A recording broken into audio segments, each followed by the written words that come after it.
Right.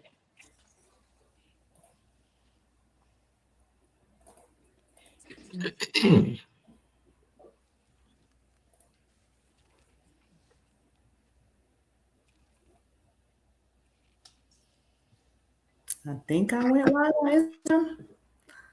Can't tell, but we are certainly live on YouTube. So, hi, really, really excited about this conversation, everybody. While we're waiting for some people to join and get started, if you can just drop an emoji or a meme in the chat and let us know how you feel about dating.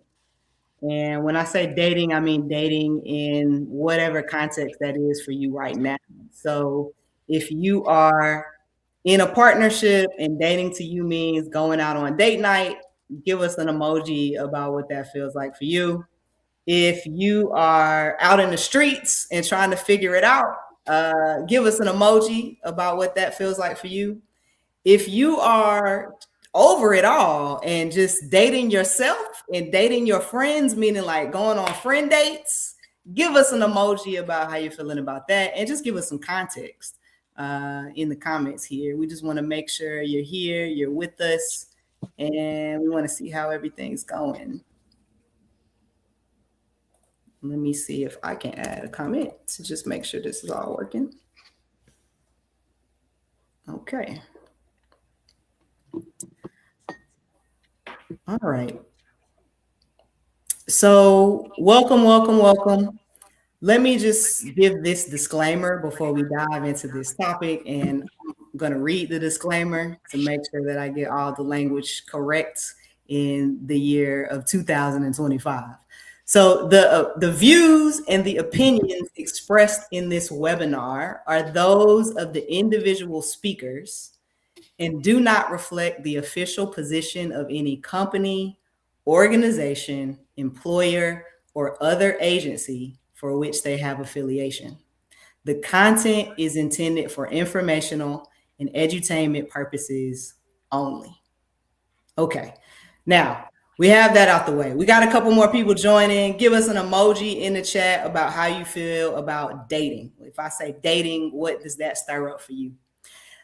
To see if you're in the right place. So let me just say a little bit about the Good Lounge. So my name's Janet Pope. I'm the founder of the Good Lounge.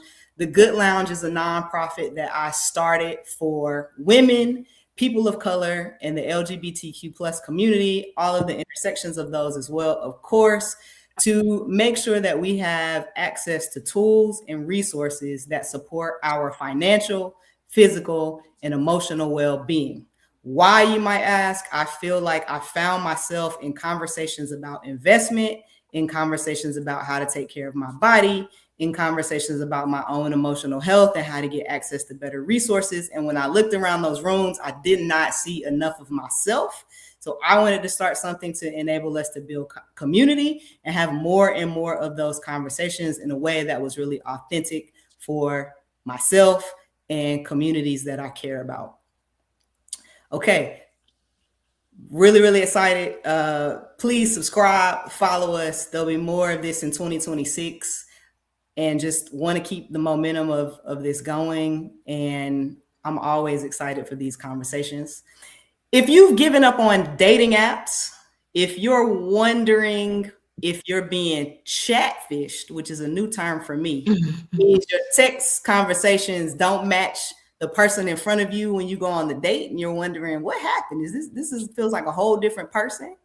If you've ever felt like your date is more interested than the alerts on their phone than they are for you, then you're in absolutely the right place. We are here today to explore the intersection of dating over 40 and tech. And I'm excited to have a real conversation about dating at this big age and how we can build better human to human connections despite all the tech disruptions. This is called Unfiltered Connections. And with that, I want to make sure you know who is on this webinar with me. Let me first turn it over to Dr. Elizabeth Whittington. Introduce yourself to the people, please. Hello, everyone. As Jenna said, I'm Elizabeth Whittington. I am an educator. I'm a professor at a local university here. My first PhD is in communication, such as human communication. And then I'm currently a doctoral student working on my PhD in marriage and family therapy. I am the founder of Get Whitt Therapy. I'm a licensed marriage and family therapist associate. And I focus on individuals, couples, and families, and I specialize in the queer and BIPOC community.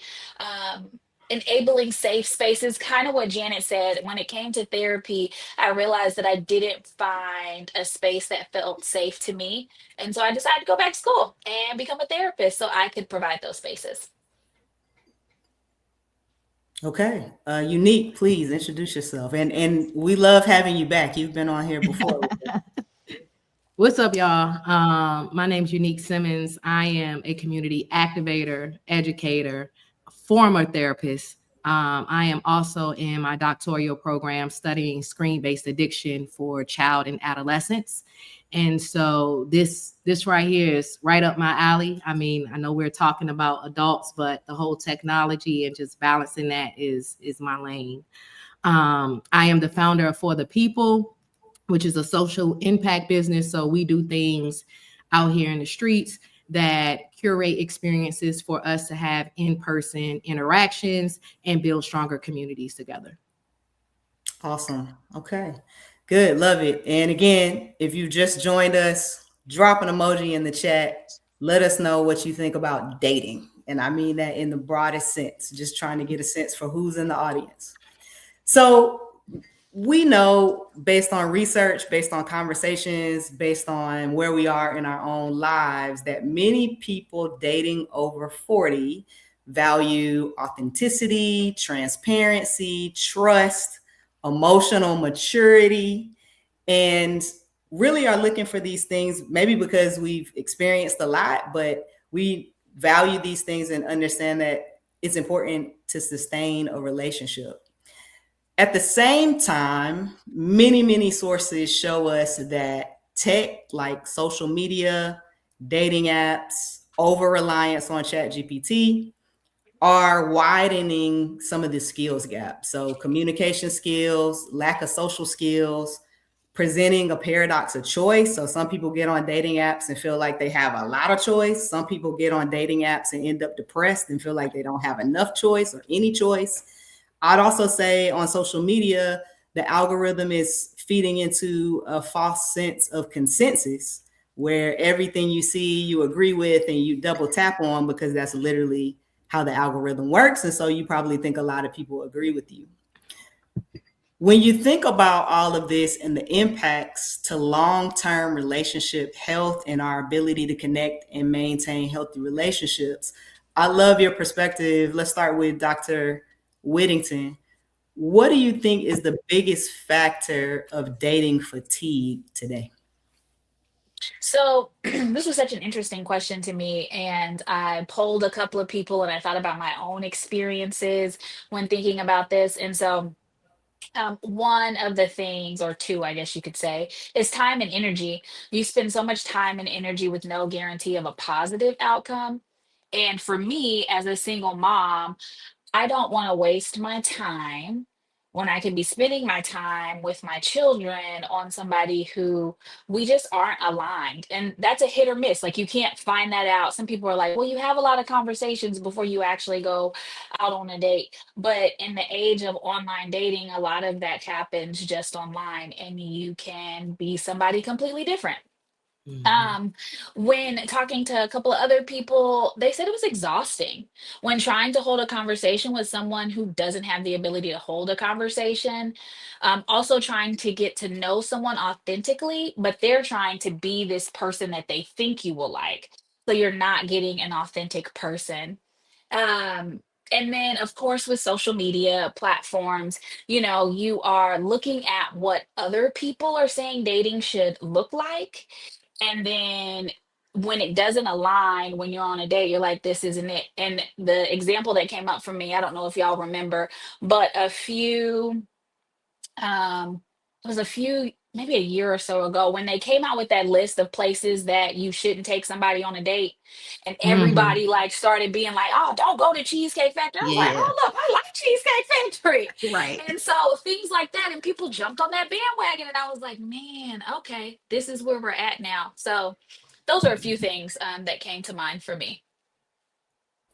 Awesome. Unique, what are you thinking on this particular topic? Yeah, I only got one thing to add to that because I'm in alignment. Um, Ain't nobody outside, man. And when I say outside, I'm talking about beyond hookahs and a dance floor, right? I'm talking about like real places. And so being someone that works from home or have the ability to work from anywhere, I've been a more intentional about being outside this last past year and a half. And yeah, they ain't outside, right? And so I think it's about, you know, disconnecting from technology and really inserting yourselves back into community spaces. And community spaces can look like just going to the grocery store, like put the Instacart and the DoorDash down, walk through the aisle so we can bump into each other. Like it's no one in the aisles anymore. And when they are, they're Instacarting or DoorDashing. So they're in a rush. They're not looking to make a intimate connection.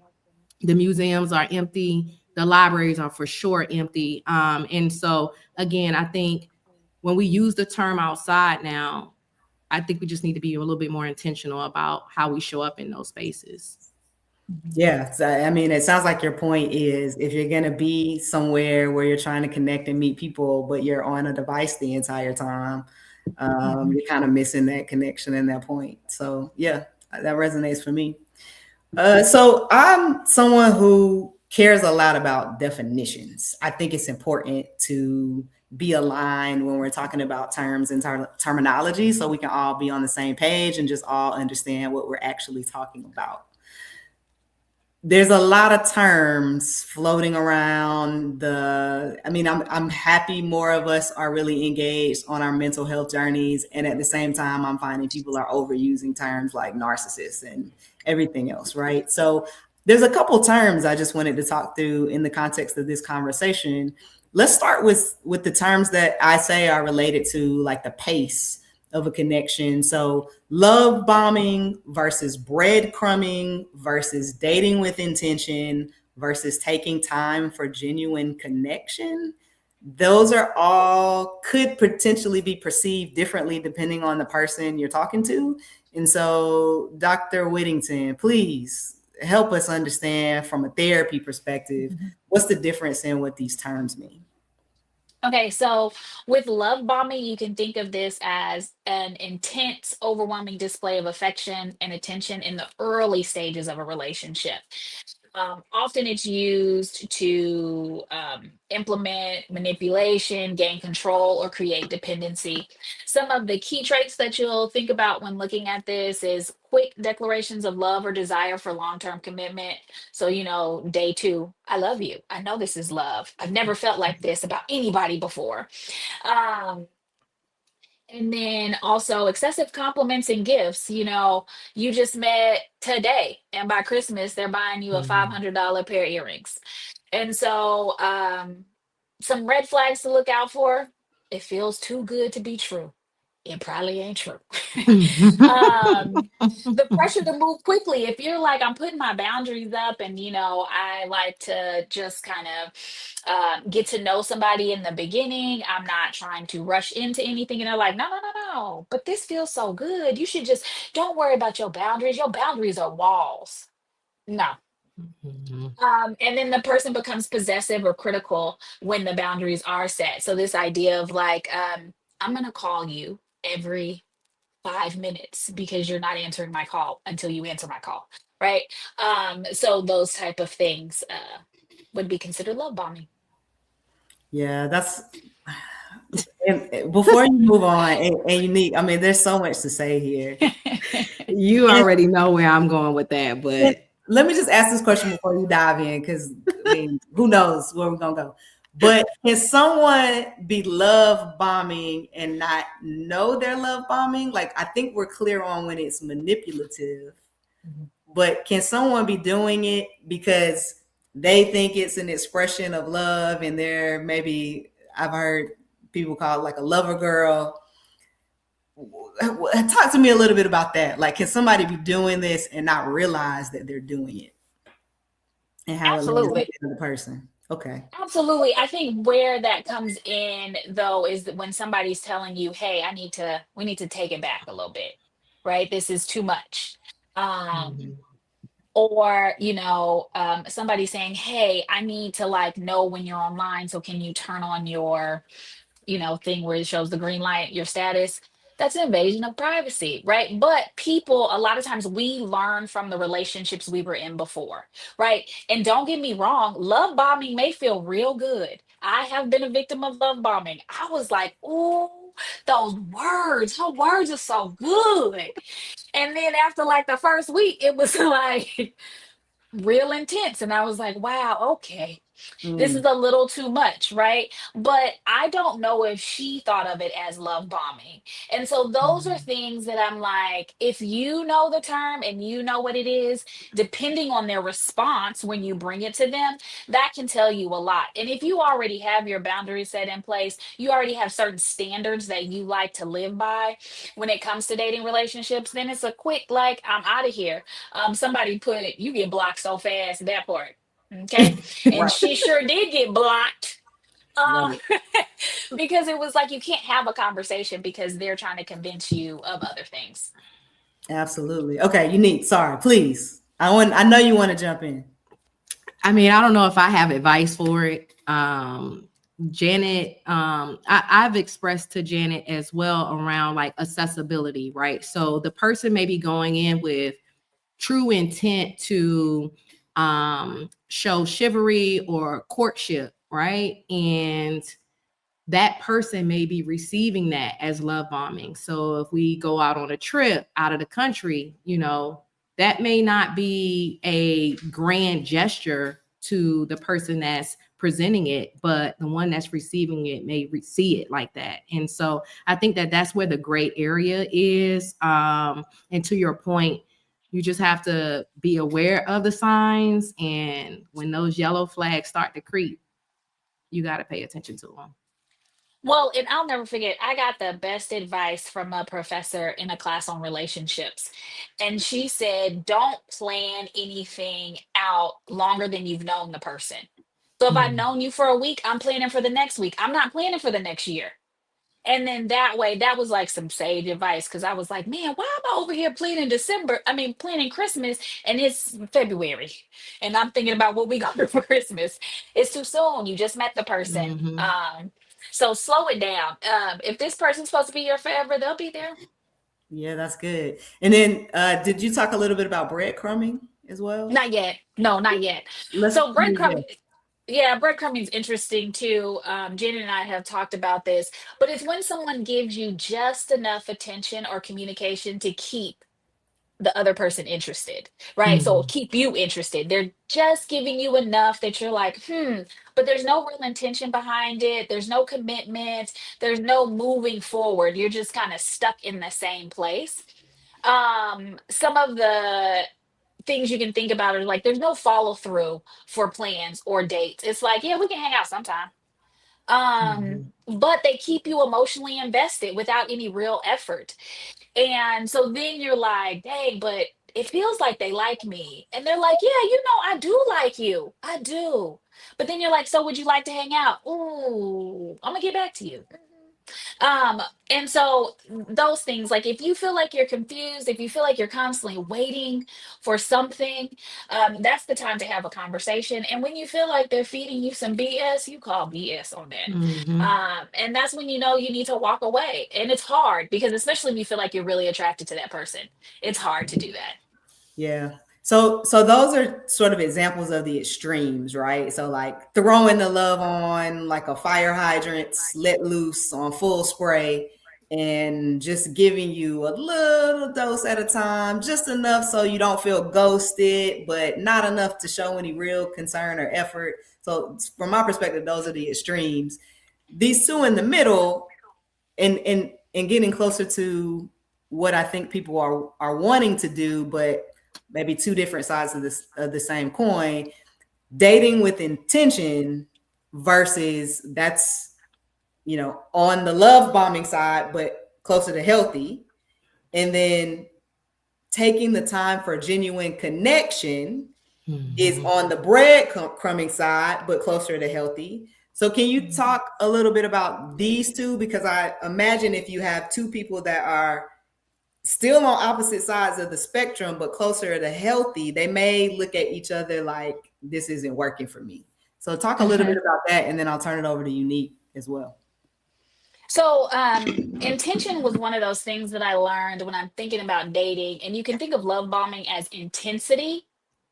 But then when you think about dating with intention, it's being clear about your goals in dating and forming what this relationship is going to be, what you're interested in, not necessarily with that person. So, for instance, I had a friend who said when she met her now husband, he was like, I will let you know in 6 months whether I can see myself spending the rest of my life with you or not. And he was like, that's kind of like what I say in order to not lead people on. Some people, it doesn't have to be a timeline. It doesn't have to be 6 months. Some people, it could be 3 months. I'm not focusing on a timeline, but it's really establishing with the person, where do you want to go? It's exploring that compatibility, forming these conscious bonds, like these conversations that I'm having, they're intentional. I'm trying to find more out about you. Um, when I think about so we did red flags for the top one. Green flags are consistent communication and follow through. When they say they're going to do something, they follow through with it. And interest, I loved this. Interest in your life beyond physical attraction. We live in a society that attraction, especially physical attraction, is so important, right? And so, what else is there? Like, yes, you keep calling me beautiful, but what else do you have? Um, and then, the emotional aspect that they're willing to pour into it. When we think about the taking time for genuine connection, this one involves slowing down, not breadcrumbing, okay, not pulling them along, but slowing down to really get to know that person, knowing them emotionally, mentally, relationally, without rushing it or trying to perform some type of ideal for them. You prioritize presence over performance. You prioritize quality over quantity. You're building trust over time, and you're allowing yourself to be vulnerable and let those connections unfold naturally without feeling like, is this too much? Is this too little? Da, da, da, da, da, right? But really taking the time to feel like, I feel like this is important for me to tell you this or to explore this. And then honoring somebody's emotional safety. If they're saying, I don't have the capacity for this, honor that. Honor that in the conversation that they're trying to have, because they may want to come back to that later when they feel like more trust is has been there. Always respect pace and boundaries in this one. That's a green flag. And then the depth of the conversation is not just surface level. It's really trying to see that person and who they are. Love that. Love that. Unique. What are you thinking about this conversation so far? Yeah, for me, it's really about enjoying the dating process. I think one thing that Elizabeth talked about was removing the timelines. And so society has put an immense amount of pressure on, you're 40, you should be married, you should have kids, you should have a house, you should have all these things. So people engage with one another, and then they instantly think about, when am I going to be your girlfriend? When am I going to be your fiance? When am I going to be your wife? And you're not taking the time to enjoy the ride, right? Enjoy the experience and get to know that person in its depthness. And so on both ends of the spectrum, I believe it's really about being present and enjoying the dating. Yeah. I mean, and honestly, when I think about a lot of the more recent sort of love stories, it's almost they almost are saying like, oh, I just gave up on the whole thing, and then this person appeared, which is kind of interesting in terms of where you direct your energy. Let's move to what I would categorize as respect. So Elizabeth and I have had a number of debates on where I'm about to go, and some people have probably heard us on another podcast talking about this one because I'm so passionate about the respect line. And so the difference between boundaries, standards, expectations, and control. And let me just say, a lot of people are getting this wrong. You are using boundaries to control people, and that is not what they are for. So, Elizabeth, please help us. What are the definitions of these? So standards, a real quick one. What do you hold yourself to? So it's the baseline of your principles, your values, your level of quality you commit to yourself, how you live, act, and treat others, right? So some examples: I treat others with honesty, and I expect to be honest in return. I expect somebody to be honest back with me. I value punctuality, and I always show up on time. I don't engage in talking about others, those type of things. So standards guide our self-respect and our behavior. Now, when we look at boundaries, what you will and will not tolerate, however, boundaries are the limits you set around what behaviors, treatment, or circumstances you will accept from others. From others in the broad term. Don't say, you, I don't accept this from you. You need to do this. Um, it's saying things like, I'm not available for work messages after 6 p.m. I don't do dates after 8 p.m., right? It doesn't matter who comes along. This is the boundary that you have set.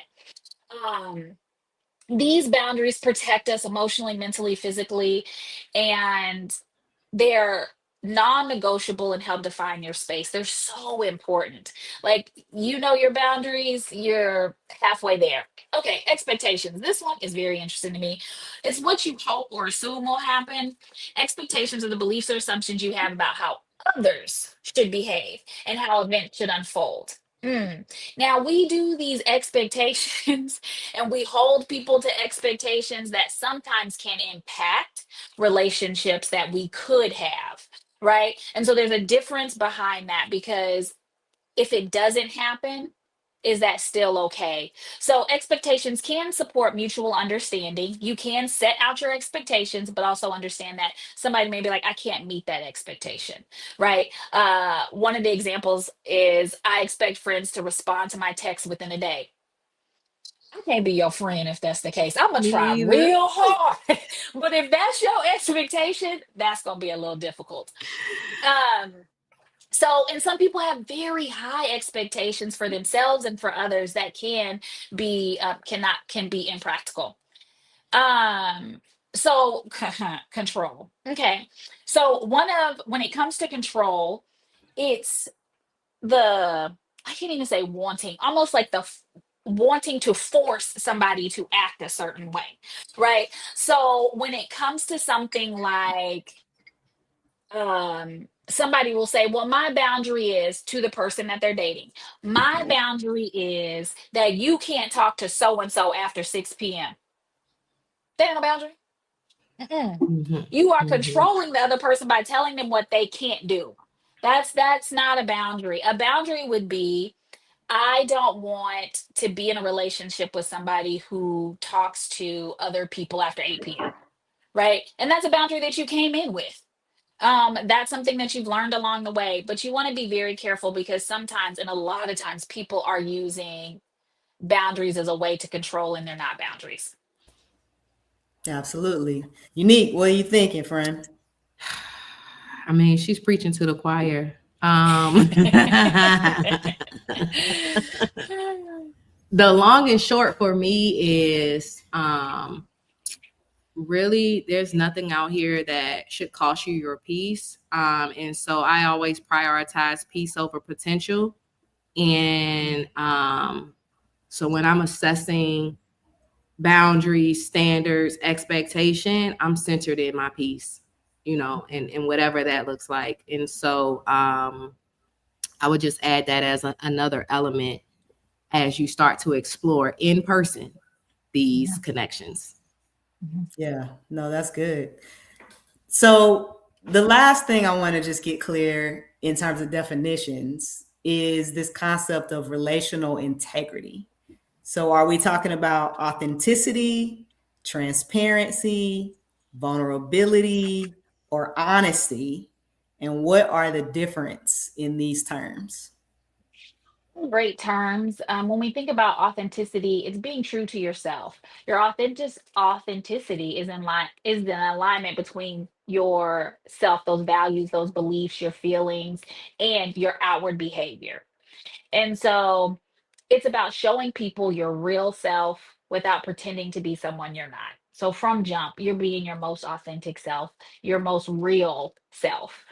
Um, Speaking and acting, so you can think about key elements, speaking and acting in ways that reflect your true thoughts and feelings, not trying to pretend to be somebody else so that you can get approval. Mhm. Um, Authenticity asks, am I being real right now?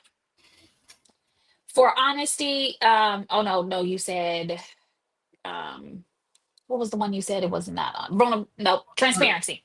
Yep. Transparency is letting others see the process. I love transparency, and we're going to talk about the difference between transparency and honesty. So, transparency involves openly sharing relevant information, intentions, or reasoning. It's not just about being truthful, which is honesty, but it's also being clear and forthcoming, especially about your decisions and actions that may affect somebody else. Key parts of this is being open about your motives or changes. You're allowed to be intentional, right, with somebody and say, this is where I see it going. However, when it's not going there, you can change your mind, but you have to be open with that person. You don't start doing behaviors that have them questioning what's going on here. And then transparency asks, am I clearly communicating what someone needs to know? When it comes to honesty and this idea of telling the truth, right? This is what we've always been told. It's the idea of not being deceptive, not what's the word people are like, it's not lying, right? If I just don't say anything, but Omitting. lying by Omitting. omission, yes. Mhm, mhm, So mhm. you want to leave that out. Honesty is one of those foundational areas for trust. You want to know when you ask somebody something that they're going to be truthful in their communication, that they're not going to lie to you, they're not going to give you half truths, or they're not going to manipulate you. Honesty asks, am I being truthful in what I say and do? Those are so important. The last one, vulnerability. This one, even as a therapist, is really hard for me, especially as a Black woman in America. But vulnerability is allowing ourselves to be seen. Vulnerability is the willingness to share your feelings, needs, fears, or uncertainties, even when you're at risk of being judged, misunderstood, or hurt. It's not a weakness, it's an emotional courage. A lot of times people may think, I can't be vulnerable because that's going to show that I'm weak. Um, it's openness to emotional risk, sharing truths that make you feel exposed, but with that, it creates deeper connections through this ability to be authentic with somebody. And then lastly, vulnerability asks, am I willing to be seen even when it feels uncomfortable? Okay, let me play this back just to make sure that I learned the lesson that I came here to learn today.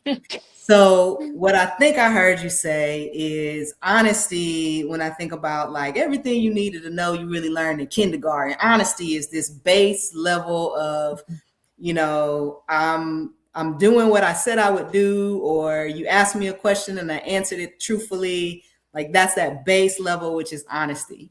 Mhm. Um, Transparency is making sure that I'm also telling you what you didn't actually ask. So the Okay. people who like to omit or lie through admission or think they Mhm. can walk the line, they're not being transparent, because Mhm. transparency is going a step to even answer the question that you didn't ask, but I Mhm. know is on your mind based on the conversation that we're having. Mhm. Authenticity is get out the chat GPT and stop letting it answer the questions for you. It's Mhm. how do I show up as Mhm. myself, Mhm. because that's going to make sure that our human to human connection is authentic, even Mhm. if it means we don't agree about everything. Or, Mhm. I show up as the tech nerd and you show up as the really artistic person. We're still being authentic in our connection and are connecting in ways that make sense for us. While Mhm. vulnerability is me kind of wearing my heart on my sleeve a bit and not just telling you what I think feels safe, but going above and beyond to make sure that you can connect with me in ways that are a little deeper than surface, because I'm sharing more of myself for a deeper connection. Did I Mhm. did I get at least a B plus? That was really good. I want to add to the vulnerability part. I always tell my students in relational communication classes that I teach that the amount that you self disclose, it's our human nature to want to self disclose as much.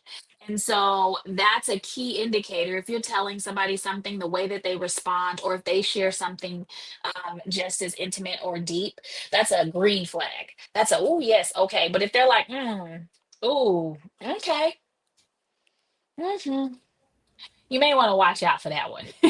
Yeah, well, they might be collecting the tea, so you Mhm, definitely got to be careful. But I know vulnerability is also a good one in leadership, because the thing that they'll make sure a good leader that's a vulnerable leader will be the first one to share something, which opens the door for mhm, other people to feel comfortable to share things as mhm, well. mhm. That's a conversation for a whole different day. Unique. Mhm. What are you thinking about relational integrity?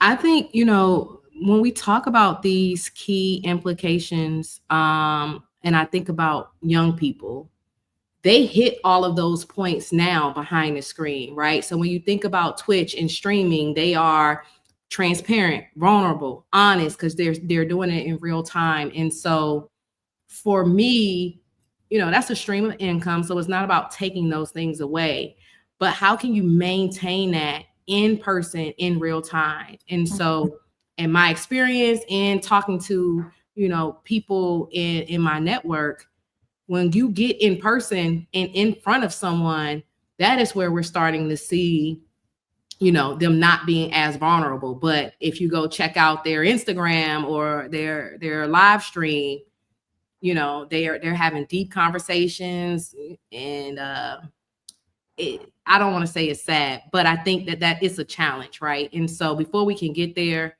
my rule of thumb has always been like, are you in therapy? Like that's like my second or third question when I'm engaging with someone, because I think when you're doing your like self-discovery and being self-aware on how you get to these places, whether that's through the lens of vulnerability that you may struggle with or being honest, um, it takes some work, and it's not one or two therapy sessions. And when you think about therapy, it doesn't have to be conventional, but it should be with a professional.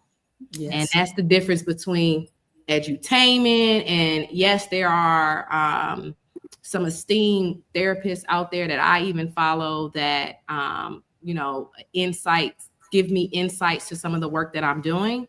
But I think you have to take things a step further and do your own research and consult with, again, a professional, because you're not going to go, you shouldn't anyway, go speak to someone about your heart, that's just doing a YouTube at 8 o'clock every night, right? And so you have to think about your mind in that same critical capacity. So I would say for me, it's really rooted in the self-awareness piece and what we're doing to become more self-aware about ourselves and our habits. Mhm. Absolutely. I love that. I'm going to start with you for this next question, because we dug into a number of terms with Elizabeth here. So just for some context, we're at a big age, and people over 40 are more likely to have lived some life, and they've either been divorced, they may be widowed, they may be unpacking just long-term relationship grief, even if they didn't have those titles. They may be parenting children of all ages. They Mhm. may be caring for aging parents at the same time. They may be balancing very demanding careers. There's data that shows that people typically earn the most that they're going to earn in between the ages of 40 and 55. And so, with all of these things going on at the same time, and also thinking about building human to human connection as a skill, because I think about everything as, I'm building a skill. And when I say skills in this context, I mean empathy, I mean communication, I mean conflict resolution, self-regulation. And self-regulation is a good thing. If someone's telling you, I need a minute, maybe give it to them, because that's their way to self-regulate. But with all of those as skills, I would love your thoughts on how can people over 40 intentionally build or rebuild these skills to improve our human to human connection? Yeah, that's a great question. I first tell people to start in your single season. Like, you have to really enjoy your single season. I know that it's tough. Everybody looks like, they're married, happy together, and we want to push ourselves to get out of it. But enjoying your single season will allow you to, one, get the professional experience in terms of developing where you are, right? And that does look like, by the way, of a therapist, restorative communities, building the people around you up. I like to really lean into my network, my village of friends, the group chat, and assess it. Look back of the last year and say, like, how has my friendship groups evolved? Do I need to change the people that are around me? Are they building me up or holding me back? Because if you're the person that's always pouring and no one is pouring into you from your immediate village, then I would suggest that you do some of that self-awareness practice or research to help you like build those skills there. So I'm always going to say therapy first. That's just my lane, and it's been my lane. But I would say second is really leaning into your village. If you don't have one, I say lean into some of your primary places first. So if you're in school, get active beyond just your classwork, right? So if you're at the graduate level or the undergrad level, show up to the community days, give back, show up to the alumni networks. Like, those are ways to expand your village.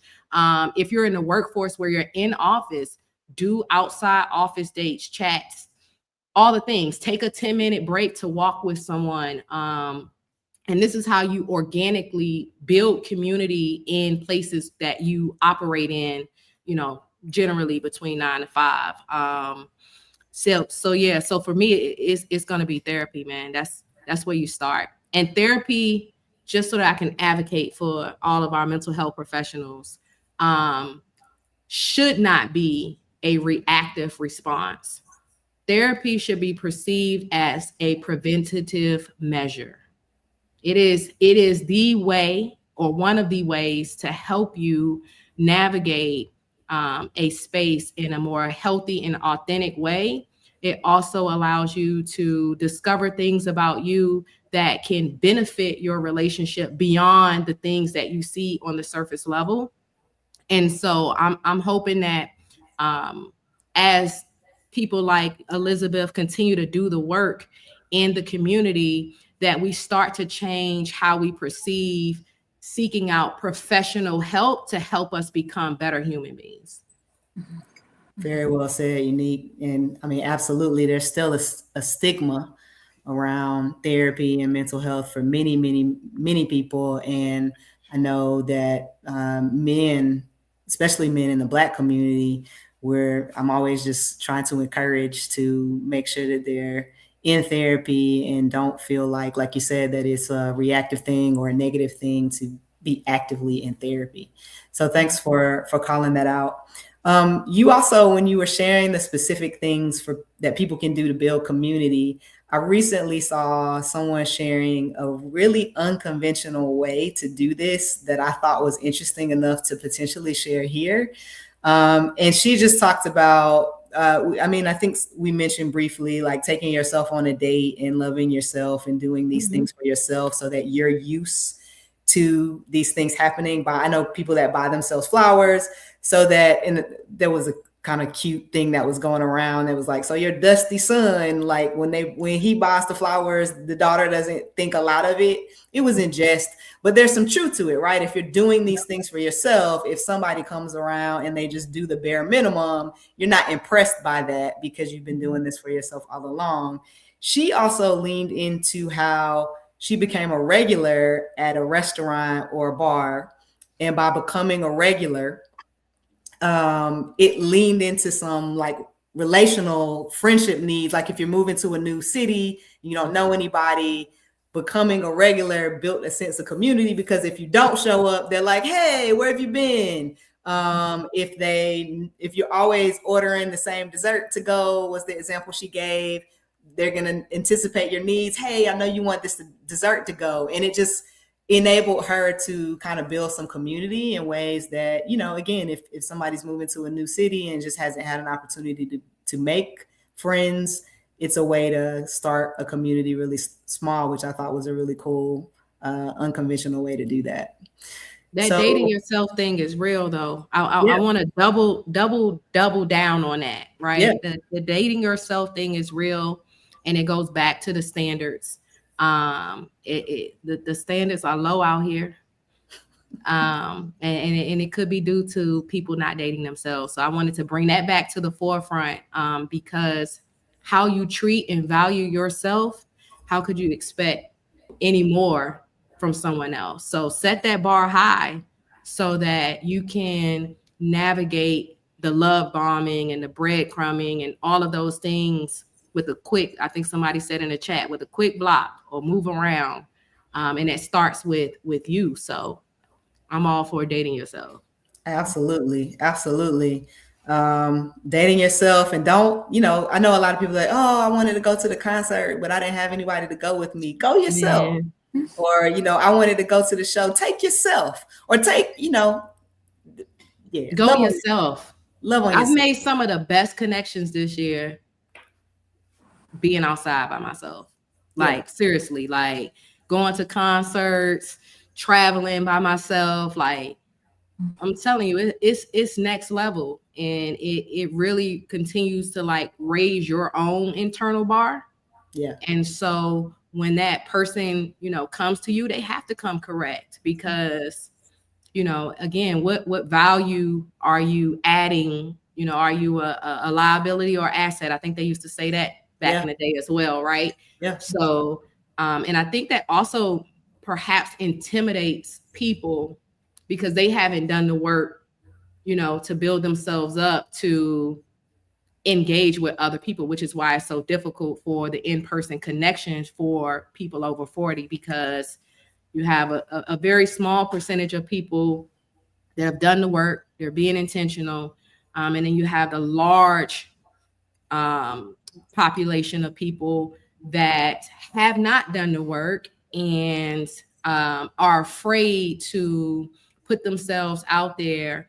And my best advice is just do it, you know, and this is one way. So if you join tonight, like this is an opportunity for you to like download, do one thing different, right? Like take one piece of information here and see how that works for you. And, you know, from there you can start the self-discovery and building yourself up. Absolutely. Okay. Elizabeth, anything you want to add on this one? No, I think everything that you all said was really great. I actually did do that. I go to a bar when I travel to school during the semester. And so I found a bar every Wednesday before I go to class. I go order the same thing. I got me a little bartender. Her name is May. Okay, May. And, you know, I've met random people who I saw 2 weeks in a row. And I was like, hey, I know y'all. And they were like, hey, do you know where we could do it? And I was like, man, this is okay. And that's one of the things that was my suggestion is go to a social place, make yourself start up a conversation. I know somebody said, you know, if you're burnt out and can't socialize, I'm somebody who I'm like, I'm going to do once a month. That's all I got in me. Is once a month. And so, but it does take me out of my comfort zone, and I strike up a conversation. It doesn't have to be somebody I'm attracted to, but it lets me know that I'm practicing communicating, holding a conversation with somebody who may be very different from me, but I'm able to have a conversation and practice those things at a low stakes level. So that's really important to really like make those connections and not always think it has to be romantic.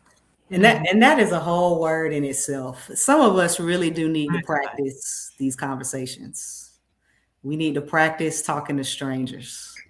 Um, we need to practice social, because something happened in 2020, and some of us have not been using these skills and continuing to build these skills. So definitely love that. I got a little bit of a blessing in disguise by working in a company where I literally for a decade traveled almost every week and had to sometimes eat dinner by myself, and it taught me and got me comfortable with just going to a bar and having dinner and striking up a conversation with random strangers. I didn't know that it was building some social muscle, but even as an introvert, I can figure it out. So we can all figure it out.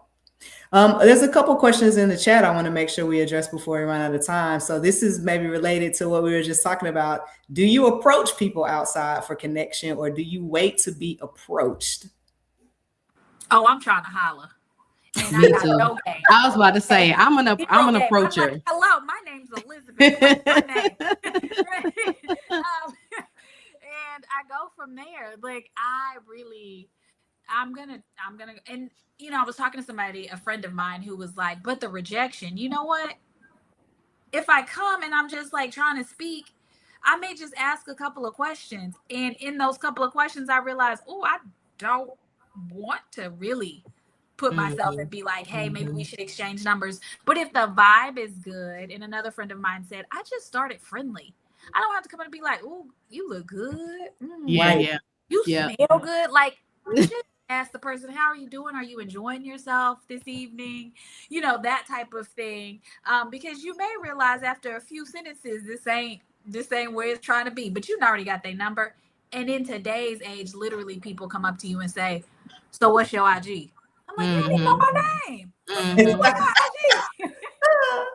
Right. No, that's good. Unique. Anything else? I mean, at least she getting feedback. When I you got to put me on game, because for me it's the inability to hold a conversation. So it's like, you know, speaking to someone just genuinely, and people like, you know, what you talking to me for? Like, do I know you? And it's a simple like, hi, how are you?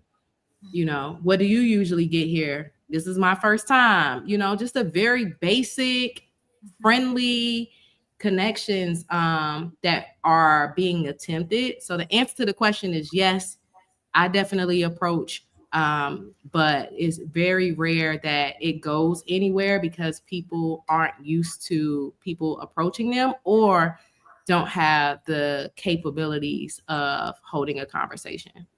Yeah, and let's talk a little bit more about rejection, because I'm a millennial, and we used to dance in the clubs, and this involved a form of rejection. So you would walk up to someone, or someone would walk up to you, and they would want to dance. And I mean, there's memes about like the tap tap and the look back and like and the move around, and the move around. But I say all this out loud to say, like, we as people from that age group, I feel like with that, you learned how to just deal with rejection, because if somebody told you no, or if you said no, you said okay, and you moved around to until you found somebody that wanted to dance with you, right? But I feel like it's so easy, because everything's digital now, to just ignore people completely, or I don't know, people make it awkward and like it's cringe because you just walked up to say hello.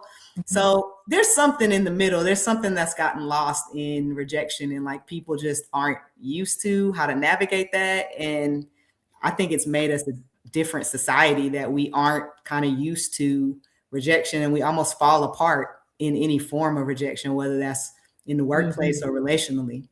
So yeah, there's more to explore there.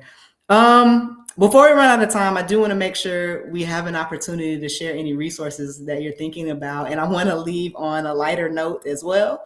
So how should we, as audience members of this webinar, continue to stay grounded, hopeful, discerning, based on all the dating advice online, the recirculated influencer content, the stuff that makes us just want to throw the whole thing away, what's your tips for us and any resources that you want to share? Did you look at my notes?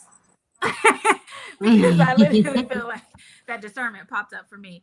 I definitely said balance is key. And knowing that not all advice is good advice, and that is okay. You learn to discern what works for you. Right. And somebody posted about that. Like, you start to understand your vibe and what vibe works for you. Right. And so it's the same thing. Like, you can discern what works for you, what doesn't. Discernment and critically examining what you're putting into your life will help you know what needs to stick and what doesn't. That goes back to Unique saying self-awareness. Be self-reflective of your prior dating experience and know what works for you. And again, what doesn't. Examine the things that worked and what didn't. And I won't give you that cheesy saying that there is someone out there for everyone, because that math don't math all the time. But I will say, showing up as your most authentic self, being clear on what your boundaries are, sticking to your standards, being flexible with expectations, being aware of the love bombing and the breadcrumbing, being willing to be vulnerable can only attract others like you. You put good energy out there. The idea is that you will receive that good energy back. And it doesn't always mean in a lifelong partner, but you keep at it, and eventually you never know what will come. But if you don't try, then you're just kind of left out there. The resources. I'm really big, and you know what? I just left them on my night table. But you can find these anywhere. Conversation cards. I was talking to Unique about these, because some people are really nervous and they are not good at the initial conversation. So I have a friend on her dates, she pulls a couple and then makes it like a fun little game while they're eating, or before dinner arrives, and it kind of breaks up the ice. She does a very easy to answer one. Others just I'm a good questions person, so I usually just know enough to want to know certain things, but not everybody is. That probably goes for me talking to strangers, right, and asking questions. However, I understand there's no knock if you can't, but you can build that by getting those conversation cards and being willing to ask somebody. Maybe even memorize it if you don't want to be the person who brings out the cards. I don't care. I'm gonna bring out a card and be like, oh, let me show you. But any of them, all of them are really good. I think there's one called talking points, is a good one. So yeah, you can really just Google and look at the reviews and see which one works for you. Okay, Unique, what would you like to share on this? Yeah, I mean, go follow forthepeople.community, because we always outside. We always doing community impact work. You might find the love of your life in the garden, because we always doing community gardening, cleaning the block. So I would say, again, how we started this: get outside, beyond the hookahs, the dance floor, and the alcohol. Go grocery shopping, hit a library or two. Be repetitive in some of your local markets and restaurants, and hopefully you find the right connections there. Love that. Before we close, a couple last things for me. So in terms of resources, Dr. Raquel Martin is one that I love to follow. I'm sharing her in the chat. She actually gets good in terms of the definition. She's a licensed therapist and gives great advice on Instagram. There's also a book that I recently read that gets into the balance between masculine and feminine energies. That's not male and female, that's energies. We both have masculine and feminine energies, regardless of our gender identity. And it just talks about how that will always balance itself in a relationship. So regardless of the type of relationship, it gets into what healthy masculinity and healthy femininity, and toxic masculinity and toxic femininity, and how that yin and yang energy will always figure out how to play out. So how you can pull yourself out of those if you find yourself in a dynamic that seems to be spiraling. Great read. And then finally, I wanted to share Logan Ury, who was the therapist on Later Daters, which was the Michelle Obama produced Netflix documentary on dating over 40. It might have been older than that, actually. Most of the people might have been over 50. She wrote a book called How Not to Die Alone that gives some really good practical strategies for things that we can identify and continue to improve. If you enjoyed this session, I just want to remind you to subscribe to the Good Lounge. You can donate to us. We want to continue to give away resources. I am also going to give away a therapy session, a connection with Dr. Whittington. So just put in the comments if you'd be interested in that, and we'll randomly select someone and get in contact with you to give that away. Thank you so much for making time to join us today, and we're excited to continue to have these types of conversations and look forward to an in-person event on December 31st. If you're in Houston, follow us on the Good Lounge or Instagram for more information on our wellness reset. Thanks all and have a good night. Bye. Peace.